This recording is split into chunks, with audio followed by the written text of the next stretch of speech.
Our actress says that even though she was the star of the show, it was in name only. When she landed the part, the producer never mentioned anything about sleeping with her because he had a handful of other actresses on other shows who were keeping him busy. All but one of them were underage. She suspected that because she was legal for almost the entire run of the show, that he was just not that into her. At some point, he did allegedly try and sleep with her and she turned him down. That rejection cost her a bunch of scene reductions on Victorious.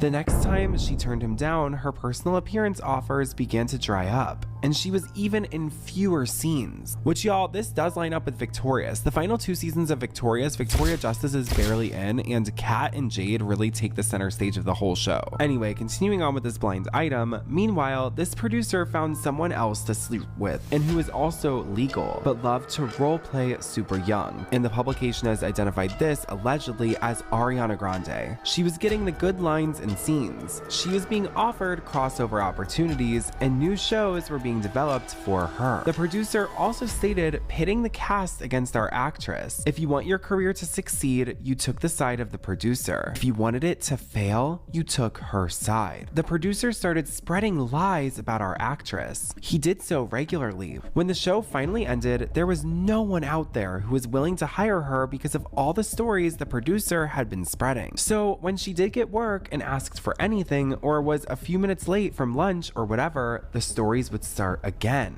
and getting work even harder. The only work she can really get at this point are product endorsement deals and doing work for companies. No one wants to hire her for acting. No one wants her for pretty much anything. She says that even though her career has gone into the tank because she wouldn't sleep with the producer, she doesn't regret her decision. She points to another actress of a show he produced, presumably iCarly. The actress slept with the producer and his friends, and it didn't help her career at all. And y'all, that just makes me think of Miranda Cosgrove's Dr. Luke album, because she has like a whole album that has several songs produced by him, and he's clearly a friend of Dan. She is hoping that people will start to pressure the producer to let up on the comments and that other producers will give her a chance. She just wants to work. End quote. Sadly, Victoria Justice's career has been at a standstill since Victorious. And if this blind item is one of the many blind items that is true, that would mean Ariana Grande was only 16 and Dan Schneider would have been a sickening 47 years old. See, while Victoria Justice was struggling to even get in scenes on her own show, Ariana and Liz were thriving. Liz was friendly with Michael Corcoran, which caused her to be able to get in way more songs and thus more scenes. Jade became one of the most unforgettable characters of all time. And on the flip side, Ariana Grande always had a lot of favor with Dan Schneider. So she and Liz were filling up most of the screen time for the show Victorious in its final 2 seasons. Well, as I'm sure you all know the story goes, Ariana's music career began popping off inside and outside the show.